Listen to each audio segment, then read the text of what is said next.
이렇게 말씀 보도록 하겠습니다. 말씀은 사도행전 16장 27절부터 34절까지의 말씀 하겠습니다. 사도행전 16장 27절부터 34절까지의 말씀 살펴보도록 하겠습니다. 제가 가지고 있는 성경 신약성경 216페이지에 나와 있는데요. 사도행전 16장 27절부터 34절까지의 말씀 한 절 여러분 한 절 읽도록 하겠습니다. 간수가 자다가 깨어 옥문들이 열린 것을 보고 죄수들이 도망한 줄 생각하고 칼을 빼어 자결하려 하거늘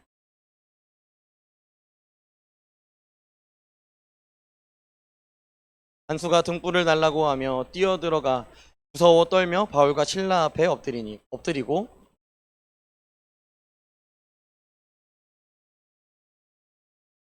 이르되 주 예수를 믿으라. 그리하면 너와 내 집이 구원을 받으리라 하고 그 밤 그 시각에 간수가 그들을 데려다가 그 맞은 자리를 씻어주고 자기와 그 온 가족이 다 세례를 받은 후 그들을 데리고 자기 집에 올라가서 음식을 차려주고 그와 온 집안이 하나님을 믿음으로 크게 기뻐하니라. 아멘. 오늘 말씀은 은혜, 내 삶이 내 것이 아님을 아는 삶, 은혜, 내 삶이 내 것이 아님을 아는 삶이라는 제목으로 말씀을 전합니다. 여러분들은 어릴 때 봤던 TV 프로그램 중에서요, 어떤 프로그램이 좀 기억에 남으세요? 또 어렸을 때 해봤던 게임 중에서 지금까지도 기억에 남고 또 한 번쯤은 해보고 싶다라고 생각할 수 있는 그런 게임이 혹시? 저는 누나 밑에서 컸습니다. 어렸을 때 했던 놀이가요, 공기놀이라 고무줄 놀이 해보셨나요? 네, 해보셨을 거예요. 아마 각 지역에서 하는 그런 고수들이 있었기 때문에 아마 해봤을 것입니다. 그러한 게임들을 참 누나랑도 많이 쉽게 생각해보면 끝말잇기도 하고 다양한 게임들을 예전을 생각해보면 회자해보면 요즘 같은 이제 30 중반이 되다 보니까 그때로 돌아가고 싶다는 생각을 할 때가 종종 있어요. 그렇게 참 순수했을 때, 아무것도 모를 때, 그럴 때 그 나이로 돌아가서 그런 걸 좀 하고 싶고 아무 걱정 없이 그냥 공기놀이 하면서 다섯 개 딱 이렇게 해가지고 먹으면 살이다 뭐 이런 거 가지고 아주 그냥 평범하게 놀고 싶은 그런 생각들이, 기억들이. 그러면서 제가 TV 프로그램을 보면서 참 자주 봤던 프로그램이 있었는데요. 진품 명품. 이게 진품인가 가품인가에 대해서 구별했고, 또 이게 어느 정도의 값어치를 하는지에 대하여서 측정해주는 그러한 각종 프로그램이었어요. 이 프로그램에 나오는 많은 사람들은요, 자신의 조상들로부터 이어졌던 귀중품들, 그런 것들을 다 가져와서요, 이게 얼마나 하겠습니까? 라는. 그러면 전문가들이 막 보면서요, 아, 이건 얼마 정도 할 겁니다 라는 거를 다 감정을 해줍니다. 그런데 아직도 기억에 남는 게 무엇이었냐면, 되게 부모 세대 또 그 전에 많은 조상들의 세대부터 이어져 왔던 그 아주 고귀한 집안에 아주 금이야 오기야 모셨던 한 상품이 있었는데요. 그 상품을 감정받기 위하여서 감정하시는 분한테 딱 왔습니다. 그래서 이건 얼마 정도 합니까? 라고 하면서 감정을 받았는데요. 그 감정가가 10,000원이 나왔어요. 왜 10,000원이 나왔냐면요, 이게 비싼 걸로 만든 게 아니었더라고요. 가품에 가까운 그런 상품이었기 때문에 값어치가 거의 없다라고 여길 정도로 해서 10,000원이다 라고 이렇게 측정했던 그런 내용들을 본 적이 있습니다. 되게 특정 값이 나오기 전까지는요, 그 가지고 왔던 사람이요 되게 당당했어요. 되게, 와, 이거 되게 비싼 겁니다, 우리 대대 손손 막 내려오는 겁니다 라고 이야기했는데요, 그 이야기 10,000원입니다 라는 딱 이야기를 듣자마자 충격에 먹는 그런 모습을 본 적이 있습니다. 그와 반면에 진품 명품에 나왔다가 값어치를 결코 매길 수 없습니다. 너무 이게 값어치를 감히 매길 수 없을 정도로 너무 귀중하고 가치 있는 것이다 라고 여기는 상품들이 몇 가지가 있었는데요. 그 상품 중에 하나가 지금도 기억나는 게 그 위안부 관련돼서 이렇게 작성되었던 그 책이 있는데, 그 책은 절대 이제 감정할 수가 없다, 이거밖에 안 남았기 때문에 이건 어떻게 돈으로 환산할 수 없다라는 그러한 이야기를 하는 것 또한 보았습니다. 저희 어렸을 때 되게 열심히 봤거든요. 되게 재밌게 봤거든요. 이 프로그램뿐만 아니라 저는 뭐 많은 TV 프로그램에 미쳐 있는 사람이었기 때문에 TV에 이제 뭐 몇 시면 뭐 한다, 몇 시면 뭐 한다를 거의 다 알고 있었던 그런 사람이었습니다. 그러다가 어린 시절에는 참 열심히 찾아보다가요. 어느 순간 제가 이 명품을 안 보기 시작했습니다. 그래서요. 저는 당연히 이 프로그램이 폐지됐다고 생각했어요. 아, 이 프로그램이 없어졌구나 라고 생각했습니다. 여러분 이 프로그램을 혹시 보신 적 있으신가요? 명품이란 프로그램 보신 적 있으신가요? 지금도 하고 있는 거 알고 계세요? 저도 깜짝 놀랐습니다. 저희 인터넷에서 진품 명품을 쳤는데요.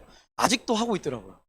아직도 주일 10시 10분에 KBS 1텔레비전에서 하고 있다. 이걸 보면서요. 와, 너무 놀랐습니다. 이거 망한 거 아니었나? 폐지된 거 아니었나? 내가 좋아했던 많은 프로그램들, 뭐 무한도전이라든지 뭐 이런 프로그램들 다 폐지됐는데요. 아직까지도 살아남아 있는 거예요. 진품 명품이. 저는 이게 되게 놀라웠습니다. 그래서 최근에 했던 진품 명품을 유튜브로 찾아보면서 와, 이게 아직도 하는구나 막 신기해하고 또 그때 추억에 막 잠겨 있었는데요. 그러면서도 생각이 드는 것은 내 기억 속에서 사라지잖아요. 내 기억 속에서 없어지잖아요. 그러면 우리는 모든 것이 마치 없는 것처럼 여길 때가 너무도 많이 있더라. 진품 명품 아직도 열심히 했거든요. 근데 내가 안 보니까요. 없어졌겠지. 폐지됐겠지라고 생각했던 것 같습니다. 여러분 이렇게 굳어지면 잊혀져요. 굳어지면요. 까먹어요.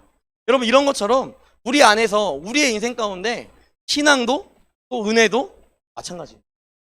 우리가 이 은혜에 묻어지잖아요. 이 신앙에 묻어지잖아요. 우리가 예수를 믿는다는 것에 묻어지고 우리가 십자가의 그 은혜를 묻어지고 또한 이 교회에 나오는 것에 대해서 묻어지잖아요. 그러면 우리는 그 은혜와 소망과 우리 가운데 주시는 하나님의 은혜를 너무 더 쉽게 잊어버린다는 것입니다. 주님이 우리 가운데 은혜를 주셨고 그 감격 가운데 살아가게 하셨지만 그 감격도 잠시 우리는 어느 순간 세상을 살아가다 보니 세상에 덮여서 하나님의 은혜를 기억하지 못하고 하나님이 없다라고 이야기하기도 하고 또 믿음에 물음표를 날리기도 하고 신앙에 대하여서 나는 과연 신앙이 있는가? 그리고 또한 신앙이라는 것이 과연 있는가? 믿음이라는 것? 저 사람들은 왜 믿지? 나는 안 믿기는데? 라는 이러한 많은 고민들과 질문들에 빠지기 십상이다라는 것입니다. 우리 안에 너무도 많은 고난을 경험하면 우리는 어느 순간 은혜를 잊습니다. 우리 인생 가운데 풀리지 않는 일이 있으면요. 우리는 어느 순간 은혜를 잊습니다. 왜 그런지 아십니까? 그 고난에 있기 때문에. 그 고난에 너무 몰두하고 그 고난에 너무 집중하고 있고 그 고난에 소위 말해 압도당해 버렸기 때문에 더 이상 은혜를 기억하지 못하고 살아가는 인생. 우리는 오늘 읽은 이 본문을 통하여서 그렇다면 우리가 고난에 압도당할 법한 이 순간에 과연 어떻게 은혜를 기억할 수 있는가? 우리는 어떻게 은혜를 기억할 수 있는가? 하나님이 허락하신 이 구원의 감격 과연 어떻게 누릴 수 있는가? 이 사실에 대하여서 살펴보려고 합니다. 오늘 말씀은 굉장히 잘 알려진 그런 말씀이고 또 어린 시절부터 암송하는 주 예수를 믿으면 너와 내 집이 구원을 받으리라라는 이 말씀은 너무도 잘 암송하고 있는 그런 말씀인 것 같습니다. 사도 바울은 복음을 전파했습니다. 자기 잘 되려고 사도 바울이 자기 성공하려고 복음 전파했나요? 대형교회 담임 목사 되려고 전파했나요? 혹은 그에게 많은 부를 축적할 수 있는 방법이 이 전도였기 때문에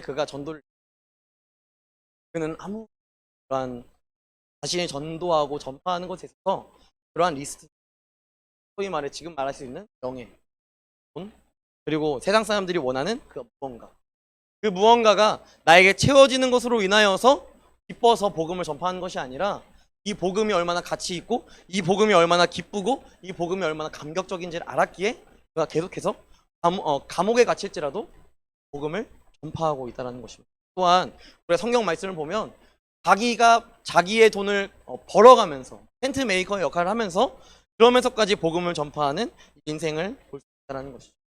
다소 억울할 수 있습니다. 분명히 선한 일을 했는데요. 감옥에 갇혔습니다. 분명히 복음을 전파했고 또한 악한 귀신에게 어려움을 경험하고 있는 자를 치료해 줬는데 그럼에도 불구하고 얻어 터졌습니다. 피가 철철 납니다. 야, 왜 맞지? 난 착한 일 했는데? 난 좋은 일 했는데? 왜 얻어 터져야 되지? 왜 맞아야 되지? 이러한 순간 가운데 놓여졌다라는 것입니다. 이러한 상황 가운데 바울과 실라의 모습과 또 간수의 모습이 얼마나 차이를 보이는지 우리는 이 말씀을 통해서 볼 수 있습니다. 첫 시작부터 나옵니다. 여러분, 간수 뭐 하고 있습니까? 간수 뭐 하고 있습니까? 오늘 말씀 읽었죠. 27절 말씀에 이렇게 나와 있습니다. 간수가 자다가 깨요. 아빠도 잤어요. 간수가요, 여러분, 간수의 역할을 감당하려면 뭘 해야 됩니까? 깨어 있어야 돼요. 감옥에 갇혀 있는 그 죄수들 지켜야 됩니다. 그들이 어떠한 행동을 하는지, 열쇠로 이렇게 잘 푸는지 안 푸는지, 이런 것들 잘 감시해야 되지 않겠습니까? 근데 지금 간수가 뭐 하고 있어요? 아빠가 자고 있어요. 하지만 그 상황에 바울과 실라는 무엇을 하고 있습니까? 그 상황에서 기도하고 찬양하고 있는 모습을 보여주고 있다는 것입니다. 23절 말씀에 보니까요, 상관들이요, 바울과 실라를 때렸습니다.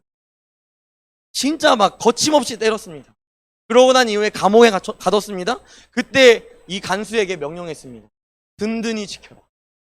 이 두 사람을 든든히 지켜라. 여러분, 간수로서 당연히 해야 되는 일 아닙니까? 간수로서 당연히 해야 되는 일은 든든히 지키는 일이 당한 일 아닙니까? 여러분, 그런데도 불구하고 이 당연한 이야기를 이 간수한테 지금 이야기하고 있다는 것입니다. 그럼에도 불구하고 신신당부예요. 야, 쟤 잘 지켜. 그래서요, 이 간수가 이 명령을 듣고 바울과 실라를 더 깊은 그냥 감옥도 아니고 더 깊은 옥 중에서도 옥에 가둬버립니다. 그리고 그 감옥에 가둔 이후에 그 발에 착고를 그들이 채웠다. 움직일 수가 없어요. 발에 착고를 채웠기 때문에 더 이상 거동을 할 수가 없는 그런 상황입니다. 어떻게 보면 이 간수가요, 상관들의 말에 잘 순종하고 있는 것 같습니다. 하지만 간수의 삶, 그는 온전하게 순종하지 못했어요. 바로 자고 있어요. 간수가 잠이 들었습니다. 저는 오늘 이 본문을 보면서요, 왜 상관들이 그런 명령을 내렸음에도 간수가 왜 잠들어 있을까? 왜 잠들어 있을까? 이러한 생각들을 하게 되는 거예요. 간수가요, 여러분 처음부터 그랬을까요? 여러분, 간수가 처음부터 사람들을 감옥에 가둔 다음에 자면 돼. 너무 편하다. 꿀보직이다. 라고 생각했을까요? 아니요. 여러분, 간수라는 이 역할, 이 직업을 가진 이후에 여러분, 간수라는 사람이, 한 사람이 간수로만 머물고 싶었겠습니까? 간수에서 더 레벨업하고, 예를 들어서 옥 중에서 그 감옥을 관리하는 사람 중에서 최고, 교도소장, 이런 거라도 해야 되지 않겠습니까? 그러려면 얼마나 열심을 내고 얼마나 노력해야 되겠습니까? 감옥 잘 지켜야 되는 거 당연한 일 아닙니까? 마땅한 일 아닙니까? 그럼에도 불구하고 이 간수가 왜 지금 자빠져 자고 있는가? 왜 갑자기 잠들어 버렸는가? 왜 자다가 깨었는가? 이 상황들을 바라보면서요, 제 대답은 이런 것 같습니다. 이 간수가요, 고질적인 무력감에 빠진 거예요. 자신의 사명에 대한 무력감에 빠졌다라는 것입니다. 자신의 직업에 대한 무력감에 빠졌고요, 자신의 인생에 대한 무력감에 빠져 있다라는 것입니다. 이런 무력감에 빠지지 않았다면 제 입장에서는 결코 이 사람의 인생이 이해가 되지 않습니다. 나 같으면요, 제가 만약에 간수였으면요, 진짜 열심히 지켰을 것 같아요. 모범적으로. 그래서 승진하고, 그래서 성공하고, 그걸 바라지 않았겠습니까? 인간적인 마음으로 여러분 누구나 다 노력해서 사장한테 인정받고 그런 인생을 살아가고 싶지, 자빠져 자는 인생, 누가 레포트 이때까지 쓰세요 했는데 죄송해요, 저 그때까지 못 썼어요 라는 인생, 이런 인생을 살아가고 싶은 사람이 누가 있겠습니까? 누구나 최고의 인생을 살아가고 싶다면 이 간수의 인생 가운데서도 마찬가지 아니었겠습니까? 그럼에도 불구하고 그가 지금 자고 있다라는 것입니다. 자고 있다. 이런 무력감은요, 잠든 것에서 끝나지 않습니다. 잠들었다. 그래서 깼습니다. 그때 깼을 때 이 간수에게 벌어졌던 상황이 어떤 상황입니까? 옥문이 다 박살이 났습니다. 오늘 말씀해 보니까요, 아주 난리가 났습니다. 이 감옥이 난리가 났습니다. 자다가 깼는데요, 옥문들이 열린 거예요. 옥문들이 다 열려 있고 이 죄수들 다 열심히 든든히 채웠던 그 모든 것들이 다 풀어져 있는 그런 상황들을 발견하게 됩니다. 와, 그럼 간수를요, 더 무력하게 만드는 상황이 아닐까 싶습니다. 잠에서 깨어보니 감옥이 난장판이야. 문이 다 열려있어. 분명히 나한테 잘 지키라고 했는데, 든든히 지키라고 했는데 다 풀어져 있고 다 어디 갔는지 모르겠어. 너무 두려운 상황, 너무 겁나는 상황. 허겁지겁 막 눈을 떠서 막 바라본 이 감옥의 상황은요, 간수의 그 상황을 더 절망적으로 만들고 간수의 인생을 더 무력감으로 빠지게 만들었다라는 것입니다. 그러니까 이 간수가 생각합니다. 내가 져야 될 텐데 당할 수가 없자 라고 생각한다는 죽음을 선택. 자신이 가지고 있는 무력감이 결국 자신을 스스로 목숨 끊게 만드는 모습까지 또 발전하고 있는, 가장 밑바닥까지 내려가 버리는 이 간수의 인생을 하나님이 어떻게 보면 참 긍휼히 여기셨던, 불쌍히 여기셨던 것 같습니다. 이런 무력감의 늪에서 빠져나오게 하실 수 있는 분은 하나님밖에. 그래서 이 무력감에 빠져 있는, 여러분 이 시대도 그렇지 않습니까? 많은 사람들이요, 시대적으로 우울증을 또 경험하고 있고요, 공황장애를 경험하고 있고, 대인 기피증을 경험하고 있고, 사람을 피하는 그러한 시대가 자신의 인생에 불안함을 느끼고 또 두려움을 느끼고 또 무력감을 느끼고 있다는 그런 증거인 것 같습니다. 이 불안함은 우리를 무력하게 만들어요. 우리를 처참하게 만듭니다. 그래서 여러분 간수가 깨어났을 때, 제가 봤을 때, 제가 T예요. 저 T라서 이런 자살하는 행동 이해되지 않습니다. 제가 봤을 때, 제가 간수였다면요, 가장 먼저 챕터 1 했다면 불을 들고 누가 있는지 없는지 볼 것 같습니다. 챕터 2, 만약에 사람이 없다면 군인한테 얘기해서 다 탈옥했는데 좀 같이 잡읍시다 라고 대안을 찾고 또 이야기하고 같이 그 죄수들을 찾아올 것 같습니다. 그런데 그의 인생은 어떻습니까? 그냥 자살한, 그냥 죽어버리는. 그럼 끝나겠지, 그럼 편하겠지. 그럼 어떻게 보면 이 무력감에 빠지면요, 우리는 대안을 마련하지 않습니다. 우리는 방법을, 해결책을 마련하지 않습니다. 그냥 우리의 모든 해결책은 뭐가 되는 것입니다.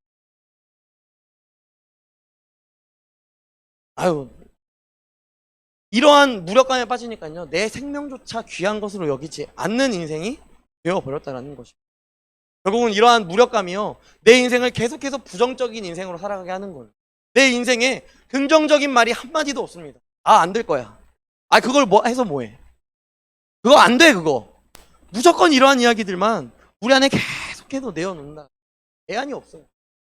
이 간수처럼요, 우리가 인생 가운데 무력감을 느끼니까 대안을 마련할 생각도 안 합니다. 그냥 죽으면 돼. 그게 대안이지. 이렇게 생각한다라는 것입니다. 세상은 그래요. 든든히 지켜라 명령 앞에요, 완벽하지 못하면 쓸모없는 사람으로 취급받는다라는 생각을 합니다. 결과로 모든 것을 판단된다라고 생각합니다. 그런 평가를 통해서 자기 비하에 이르고 또 스스로 죽게 됩니다. 하지만 같은 무력감을 경험해야 하는 바울과 실라의 인생은 달랐던 것 같습니다. 바울과 실라의 인생 많이 맞았습니다. 좋은 일 했지만, 하나님의 일을 했지만 몸이 찢기고 두통이 오고, 언제까지 이런 상황을 경험해야 하나 억울함까지도 왔습니다. 또한 여러분, 저는요, 제가 바울과 실라였다면, 그럼 한번 이입해 보자고요. 바울과 실라였다면요, 저는 맞기 전에 미리 얘기했을 것 같아요. 맞기 전에 누가 나를 때리려고 딱 오잖아요. 그러면 죄송한데 저 로마 사람이거든요, 그러지 마세요. 그렇게 얘기할 것 같아요. 그런데 그럼 이 바울과 실라의 인생은요, 되게 거꾸로 돼 있어요. 다 쳐맞고요, 다 맞고 감옥에 갔다가 이제 너네 풀어줄게 하니까 나 로마 사람인데? 라고 말합니다. 그럼 되게 이상한 인생을 살아가요. 바울과 실라 많이 맞는데 맞는 걸 느끼나? 맞는 거 좋아하나? 이렇게 생각할 수도 있을 정도로 왜 자꾸 맞지? 로마 사람이고 그냥 말하면 되는데 왜 맞는 걸 좋아하는 것처럼 그렇게 하지? 그리고 또한 그 맞음으로 인하여서 여러분 얼마나 무력함이 들고 얼마나 몸이 쑤시고 얼마나 몸이 힘들고 그러겠습니까? 그러니까요, 여러분 무력감에 빠질 법도 하지 않겠습니까? 저도 지금요 되게 무력해요. 지금 사실 지금 몸이 너무 아파요. 이번 한 주 동안 기도를 계속하면서 막 힘을 줄 일이 너무 많았기 때문에 지금 몸이 막 쑤시고 지금 감기 기운이 좀 있거든요. 그래서 많이 무력감이 있습니다 지금. 그러다 보니까 좀 아주 쉬고 싶다라는 생각도 많이 들고요. 네, 설교 한번 치면 안 되나? 이런 생각도 들기도 하고 개인적으로 그런 생각도 들지만, 그럼에도 불구하고 하나님께서 이 예배 시간을 맡겨주셨기 때문에 제가 나와서 이렇게 하는 건데요. 바울과 실라의 인생 가운데서도 그런 마음 들지 않았겠냐라는. 그건 맞을 것 같은데, 이번 한 번만 로마 사람인 거 빨리 밝히면 되는데, 이번 한 번만, 저 로마 사람이니까 때리지 마세요. 저 로마 가가지고 법정 가서 얘기할게요. 이렇게 말하면 되는데, 굳이 그것을 막고 있고, 또 그러한, 맞는 것뿐만 아니라, 이 더 깊은 곳으로 내려가는 감옥에, 잡히게 되고, 또한 이 간수가 어떻게 보면, 이 두 사람을 전담 마크 할 정도로, 많은 사람, 상관들이 시키게 만드는 그런 상황까지 왜 가게 되냐라는 것입니다. 바울과 실라의 인생이 솔직히 이해가 되지 않습니다. 그럼에도 불구하고 그들은 감옥에 갇혀서 그들이 하는 행동을 보십시오. 그들이 찬양하기 시작. 그들이 하나님께 기도하기 시작합니다. 저는 이 기도가요, 단순히 우리가 생각하는 감옥에 갇혔으니까 하나님 감옥에서 풀어주세요. 하나님 아프거든요. 고쳐주세요. 이러한 기도와 이러한 찬양이 아니었을 것이라고 생각합니다. 그것 또한 아닙니다. 그들이 이 감옥에 갇혀서, 더 깊은 감옥에 갇혀서 했던 찬양과 그 예배는, 주님 나의 길 오직 주님 주가 나를 달려내, 주님이 나의 길을 여시고 주님이 나의 인생을 도모해 주시고 나의 인생을 주관해 달라는 그러한 고백이었을 것입니다. 그런데요, 이 모습이 굉장히 낯설지 않습니다. 그럼 왜 이 모습이 낯서냐면요, 우린 이렇게 못 살거든요. 우린 이렇게 못 살아요. 우린 억울한 일 당하잖아요? 복수해야 돼요. 눈에는 눈, 이에는 이. 무조건 내가 경험했던 것보다 갑절은도 갚아줘야 속이 시원해집니다.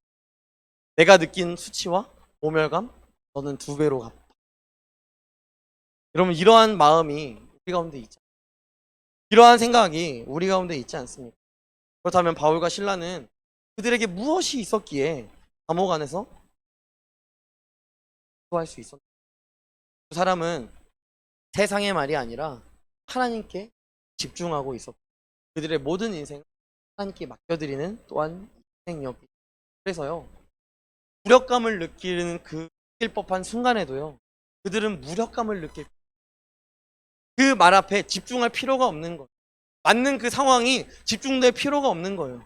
그들이 이 사도 바울과 신라에게 이야기하는, 또한 간수에게, 야 얘네 진짜 악독한 놈들이거든, 더 깊은 감옥으로 가더라 라고 하는 그 깊은 감옥이 이들에게는 더 이상 무력감으로 다가오지 않는다라는 거죠. 내가 어느 상황에 처하든, 내가 어느 곳에 있든지 그들이 무력감에 처하지 않는 이유는 그 모든 순간 가운데 그 길을 주님이 여셨다라는 것을 인정하고 있었기 때문에, 내 안에 가장 귀한 예수라는 것을 알고 그 예수가 나의 인생을 이끄심을 믿고 신뢰했기 때문에, 그렇기 때문에 그 말 앞에서도 우리는 겸손하게 담대히 나아갈 수 있었다는 것입니다. 그 예수가 나를 위해서 십자가의 그 수모와 수치를 참으셨기 때문에 그분이 더 쪽팔렸거든요. 나는 몇 명한테 맞았어요. 사도 바울은, 신라는요 몇 명한테 맞았습니다. 그런데요, 예수님은 많은 사람들 채찍질, 너무도 많은 사람들이 보는 앞에서 십자가에 못 박히셨어요. 그분은 죄가 없음에도 불구하고 그분은 그 수모를 감수하셨고 참으셨습니다. 그래서요, 그저 우리의 찬양을 받으시면 됩니다. 이 땅 가운데 내려오셔서, 낮고 낮은 이 땅 가운데 사람의 몸을 입고 내려오신 그 예수의 은혜, 그 십자가의 은혜를 이 사도 바울과 이 신라가 기억하고 있기에, 바라보고 있기에 더 이상 사람의 말에 현혹되지 않고, 사람의 말에 좌절되지 않고, 사람의 말에 기뻐하지 않고, 그저 예수만, 그저 하나님만 바라보고, 공문이 열렸습니다. 외웠던 것이 풀렸습니다. 자유 아닐까요? 찬스 아닐까요? 지금 도망가면 얼마나 자유로워. 그런데도 불구하고 바울과 신라는 옥에 매였다가 풀려나는 것, 혹은 이 매였던 것들이 풀어지는 것, 이것이 자신 가운데 결코 자유를 줄 수 없음을, 그들에게 있어서 진짜 자유를 줄 수 있는 것은 예수뿐입니다. 그들에게 있어서 진짜 기쁨을 회복할 수 있는 것은, 그래서 그가 여기, 다 우리 도망하지 않아. 자신을 든든히 채우던 가족 아닙니까? 진짜 현실적인 마음으로 죽여버리고, 악한 마음으로 죽여버리고, 그 키 찾아가지고 내 채워져 있는 거 풀고, 내 문 풀고 도망치고, 그 사람 옷 입고 내가 도망가고, 이렇게 하면 될 법한데, 이 악한 마음을 품고 살아갈 법도 한데, 그리고 바울과 신라 이 상황이 자신을 악하게 만들 법도 한데, 상황으로 인하여서 그가 소위 말해 악화될 만도 한데, 그는 결코 예수를 믿는다라는 거죠. 은혜가 잊혀지지 않는다.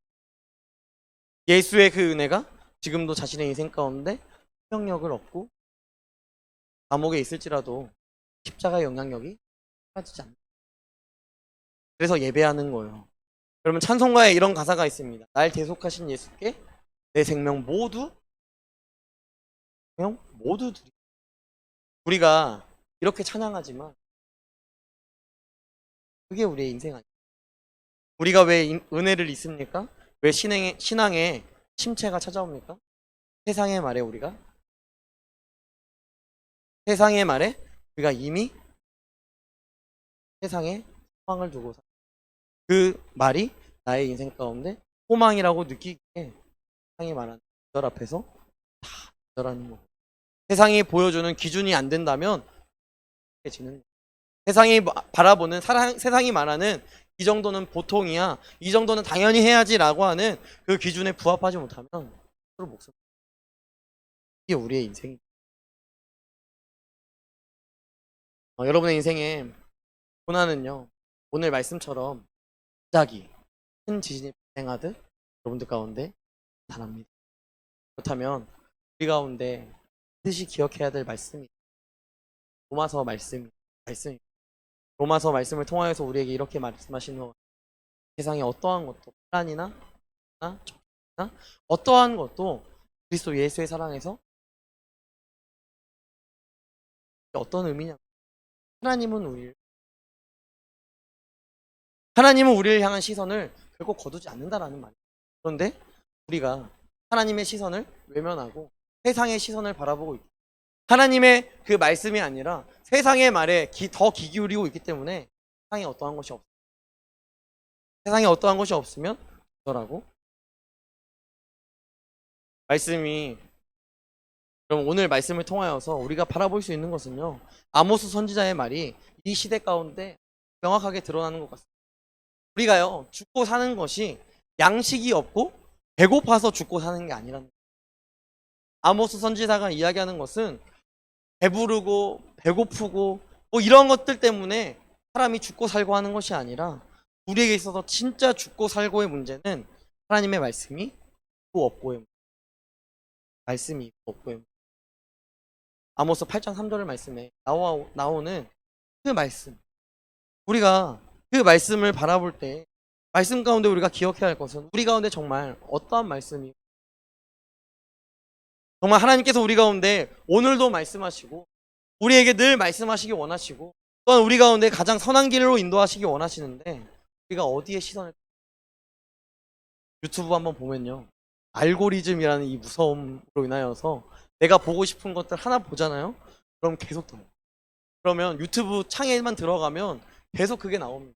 그리고 그거 보다가 밑에 보면 또 똑같은 비슷한 주제로 또 나와요. 그거 하다 보면요, 세상의 지식들 많이 쌓을 수 있습니다. 세상의 것들 많이 채울 수 있습니다. 근데 그것들 채워서 여러분들이 성공할 수 있습니다. 그것으로 인하여서 기뻐할 수 있습니다. 그것이 여러분들 가운데 영원한 행복, 영원한 기쁨을, 성경은 그렇게, 말씀은 그렇게 말하지 않습니다. 너희가 죽고 사는 것은, 우리에게 이렇게, 다윗도요, 죽고 싶은 순간이 있었어요. 너무 많았어요. 다윗은 사울에게도 쫓기고 자신의 아들에게도 쫓기고, 얼마나 인생에 오락가락하는 인생이 얼마나 많았습니까? 그럼에도 그가 고백하는 찬양의 고백을, 나의 영혼아 잠잠히 하나님만 바라, 그러니까 하나님만 바라보고 하나님 앞에 자신의 모든 초점을 맞추고 자신의 모든 길을 그리고 있습니다.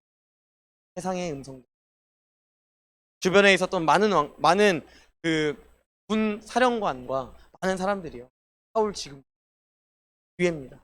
라고 이야기했고, 자신의 아들도 압살롬도 그러한 이야기, 압살롬을 죽이는 그 과정 속에서 그런 참 많은 이야기가 있었어요.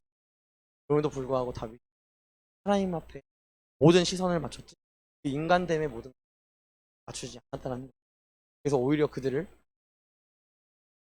무슨 말이야, 하나님께서 세우신 왕인데 내가 감히 어떻게 죽일 수 있어. 우리가요 세상에 너무 귀 기울이면 그러면 우리도 똑같아요.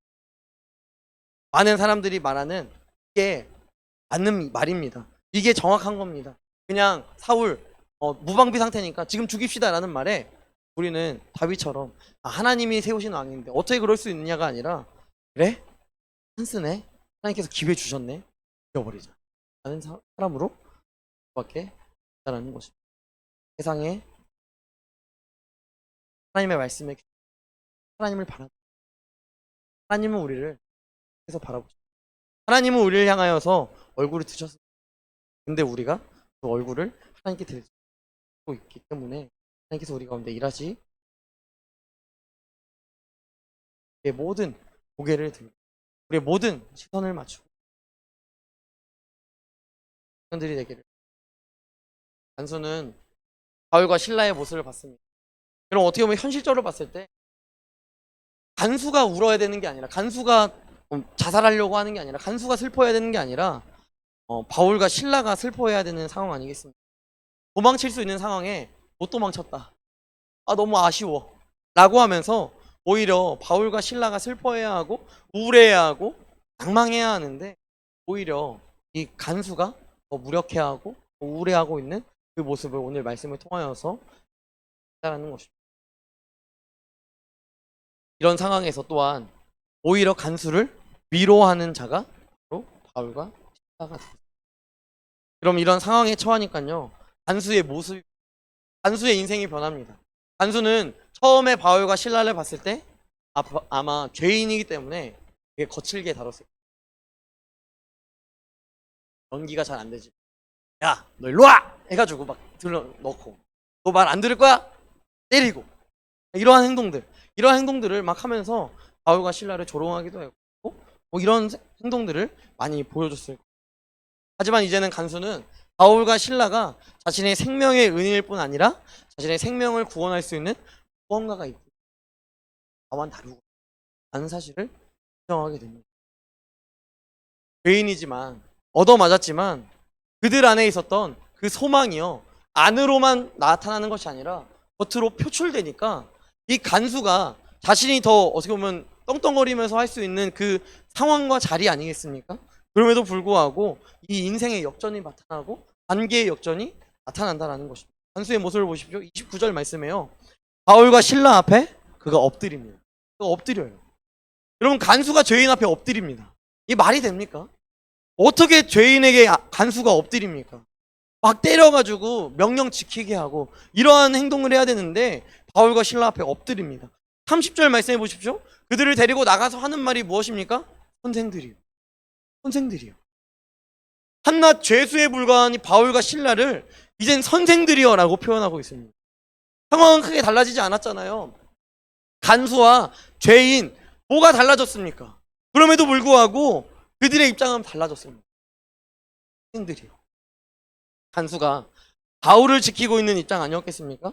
간수가 바울에게 어떤 명령이든 내릴 수 있는 상황 아니었겠습니까? 그런데 이제는 간수가 바울에게 간구하고 있다는 것입니다. 내가 어떻게 해야? 세상의 말을 들을 때는 내가 우울했습니다. 내가 세상의 말들을 들었을 때에는 무력했습니다.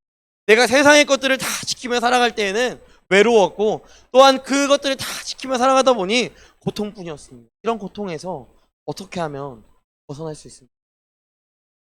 요한 서신에서 나오는 마치 이러한 말씀을 궁금해하는 것 같습니다. 내 영혼이 잘된 같이 내가 범사에 잘되고 구원하기를 원하는 그 마음이 이 간수 가운데 들어왔다라는 것입니다. 그래서 질문하는, 어떻게 하면 구원받을 수 있을까? 질문에 바울은 아주 확고하고 명료하게, 우리가 너무도 잘 알고 있는 말씀 아닙니까? 주 예수를 믿으라. 그리하면 너와 내 집이 구원을 얻는, 너의 무력함과 우울감을 해결할 수 있는 방법, 너의 인생의 문제 해결할 수 있는 방법 예수밖에 없다. 그럼 예수를 믿는다는 것은 무엇?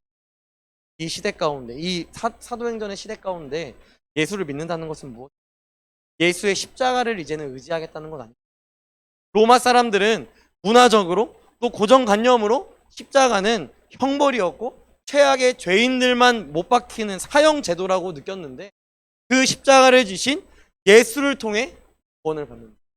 이것은 완전한 이 정신 구조를 완전히 변화시키는, 이 인식을 변화시키는, 문화를 변화시키는, 생각을 변화시키는, 완전히 모든 인생의 전 인격적인 변화를 가져다주는 그러한 이야기 아니겠습니까? 또한 그분의 부활을 확신한다라는 것입니다. 부활이 없다 말하는 것이 아니라 이제는 예수가 부활하셨다. 누굴 위해서? 나를 위해서. 사실을 믿는 것입니다. 이 사실을 내가 믿습니다, 주문 외운다고 해서 그럼 가능한 일이겠어요? 주님이 주셔야 믿어지는 건 아니겠어요? 주님이 그 믿음을, 이 간수와 그 가정에,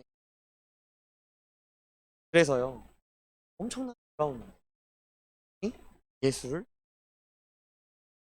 끝났다면 주었을 것 같아요. 이 말씀의 4절 말씀의 끝이 어떻게,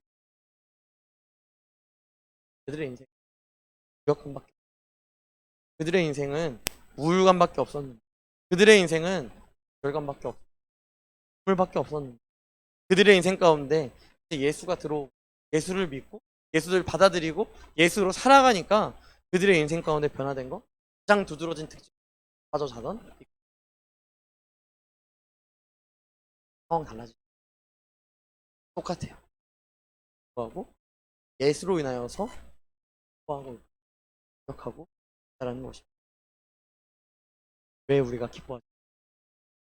혹시 여러분 안에 구원의 감격이, 혹은 여러분 안에 복음이 묻어졌고, 혹은 여러분 안에 십자가가 묻어졌고, 또한 여러분 안에 부활 소망이 묻어져 버린 그러한 인생은 이제 복음을 회복해야, 복음으로 복음을 회복해야, 복음의 회복을 예수가 우리 가운데 이미 증거하셨기 때문에 우리는 받으면 된다라는 것입니다. 내가 아니라 내 안에 그리스도께서 하신 일, 내가 십자가에 못 박힌 것이 아니라 예수가 십자가에 못 박히심으로 그분이 내가 함께 십자가에 못 박혔다 이야기하고, 더 이상 내 안에 내가 사는 것이 아니요 그리스도께서 사는 것임을 공포하셨기 때문에, 또한 그분의 사랑은 결국 끊어지지 않는다고 그런데 이미, 여러분 이 믿음을 가지고 우리가 소망해야 하는 것 아니겠어요? 이 믿음을 가지고 우리가 다시 기쁨을 회복해야 하는 것. 그래서 이 시간 이 찬양을 하며 나아갔으면 좋겠어요. 하나님의 부르심이라는 찬양으로 함께 나아갔으면 좋겠어요. 그럼 하나님은요 우리를 부르신 것에 있어서 결코 후회하지 않으셨습니다. 그런데요 여러분들이 후회하고 있는 거예요. 하나님이 우리를 부르신 것엔 후회가 없는데요, 우리를 부르신 하나님을 바라보면서 우리가 후회하고 있는 거예요. 아, 예수 괜히 믿어서 기준이 너무 많네. 예수 괜히 믿어서 내가 하고 싶은 거 다 못하며 사네. 그래서 세상에서 어려움을 당할 때 무력감에 빠지는 것이죠. 그 무력감에 취해 있는 그러한 인생을 살아간다는 것이죠. 사랑하는 청년 여러분, 주님 우리가 오늘 말씀의 바울처럼 신라처럼 무력감을 경험할 수 있는 상황으로 우리를 놓으십니다. 우리를 한 주 동안의 삶 가운데 무력감에 빠질 수 있는, 두려움 가운데 빠질 수 있는 곳으로 내팽겨두십니다. 하지만 그 내팽겨두심으로 인하여서 오해하지 마십시오. 그분의 사랑은 떨어지지 않았습니다. 그분의 상황은 변함없으십니다. 우리의 마음이 우리의 생각이 꺾이는 것이고, 우리의 관점이 세상적으로 변한다.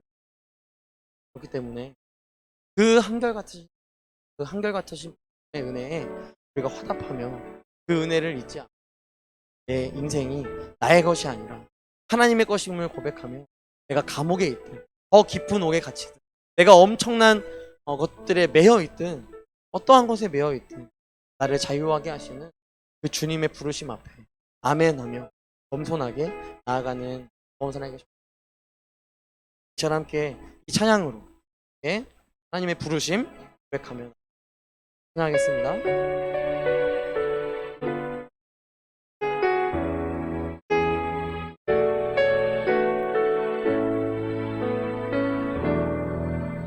하나님의 부르심에는 후회하심이 없네.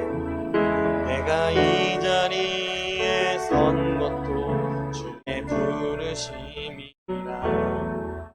하나님의 부르심에는 결코 실수가 없네. 나를 부르신 하나님의 신실하심을 믿네. 작은 나를 부르신 뜻에, 작은 나를 부르신 뜻을 나는 알 수 없지만 오직 감사와 순종으로 주의 길을 가리라. 때론 내가 연약해져도 주님 날 도우시니 주의 놀라운 그 계획을 나는 믿으며 살리.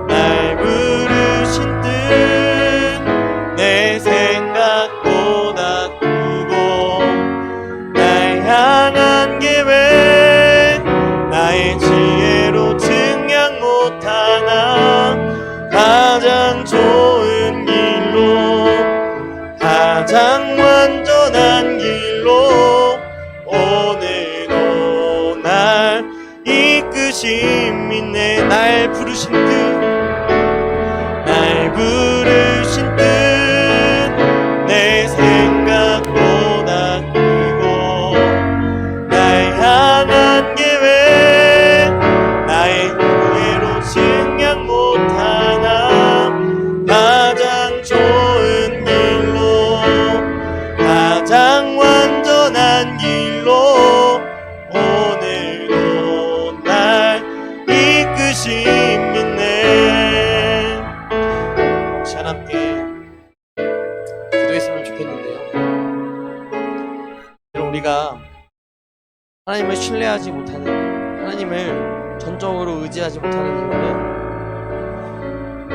우리가 날마다 이렇게 고백하는 날 부르신 뜻 내 생각보다 크다 고백하지만 나의 현실은, 나의 실질적인 생각은 내 생각보다 작다라고 느끼기 때문에 나의 향한 계획 나의 지혜로 측량 못하나라고 고백하지만 나의 지혜로 측량 못할 만큼 크신 것이 아니라 나의 지혜로 측량 못할 만큼 너무도 작다라고 느끼기 때문에, 그렇기 때문에 우리가 믿음대로 살아가지 못하는 거예요. 주님이 우리 가운데 가장 좋은 길을 만들고 계시고 가장 좋은 길로 지금도 인도하신다는 사실을 우리가 신뢰하지 않는 거예요. 그러니까 우리의 인생이 그저 그런 인생인 거예요. 그러니까 우리의 인생이 또 실패하는 거예요. 그러니까 우리의 인생이 그저 나오고자 하는 인생인 거예요. 참 기도할 때 주님, 우리가 더 이상 이 세상의 말과 이 환경에 치우치며 살아가는 것이 아니라 하나님께 우리의 모든 시선을 두게 하여 주시옵소서. 날 향하신 뜻이 흠을 우리가 인정하게 하여 주시옵소서. 날 향한 계획이 얼마나 놀라운지를 내가 감히 인식하지 못하고 이해하지 못하지만 그분의 계획은 완전하고 그분의 계획은 완벽하시기에 내가 감히 이해하지 못한다 할지라도 나를 이끄시는 주님, 그 주님을 신뢰함으로 나아갈 수 있는 모든 더운 사랑의 교회가 될 수 있도록, 청년들 될 수 있도록 함께 해달라고 기도해 주십시오. 또한 무력감 앞에 살아갈 때 그 무력감으로만 살아가는 것이 아니라 이제는 눈을 들어서 하나님의 복음을 날마다 묵상하게 하시고 다시 십자가를 바라보게 하시고 십자가로 인하여서 기뻐하는 그러한 우리의 인생이 되게 해달라고 이 시간 함께 주님 앞에 우리가 하나님을 믿지 못했던 우리의 인생들을 다시 한번 맡겨드리며 하나님 믿고 싶습니다. 하나님 믿게 해주세요. 하나님 믿게 해주세요. 하나님의 그 크신 뜻을 내가 인정하게 해주세요. 알지 못하지만 인정하게 해주세요. 지금 함께 이 마음을 담아 함께 기도하며 나아가도록 하겠습니다. 기도하겠습니다. 전능하신 하나님, 날 향하신 뜻이 얼마나 크고 놀라운지 하나님은 늘 성경을 통하여서, 오늘 말씀을 통하여서 또한 우리 가운데 매일매일의 삶 가운데 우리 가운데 그 은혜를 베풀어주시기 원하십니다. 주님, 우리 가운데 얼마나 큰 은혜를 베풀어주시기로 하시는지를 늘 우리 가운데 말씀하십니다. 여호와는 너에게 얼굴을 향하여 드시기 원하신다고 말씀하시고, 은혜 베풀어주시기 원하시며 평강 베풀어주시기 원하시고, 우리에게 결국 복 내려주시기를 원하시는 그 놀라우신 하나님의 사랑과 은혜로 말미암아 살아가는데도 불구하고 주님, 우리는 그 은혜가 너무도 부족하다라고 느낍니다. 하나님, 그 은혜가 너무도 약하다고 느낍니다. 하나님, 그 은혜가 내 안에 너무도 나약하다라고 느낍니다. 하나님, 이런 연약함과 이러한 완고함과 우리의 연약함 가운데 하나님, 우리를 극히 여기시고 인도하여 주셔서 이제는 완전하신 주님, 그분의 길로 나아가게 하시고 그분의 길로 걸어 나가게 하시고, 나의 인생이 내리막길이라 할지라도 주님이 나와 함께 하심을, 주님이 내 인생을 인도하심을, 그래서 내 인생이 끝까지 내리막길이라 할지라도, 죽는 그날까지 내 인생에 내리막길만 있을지라도 하나님을 바라보게 하시고, 하나님이 나의 인생 가운데 거절하셨다면 아멘 아멘 받아들이며 나아갈 수 있는 귀한 은혜를 풀어주시되, 하나님 원하신다면, 하나님께서 계획하신다면, 하나님께서 기뻐하신다면 우리 모든 청년들 가운데 소망을 품게 하시고, 하나님 우리 청년들 가운데 기대감을 품게 하시고, 하나님 우리 청년들 가운데 이 간수의 가정들처럼 기쁨이 흘러넘칠 수 있도록 주님 함께 하시고 인도하여 주시옵소서.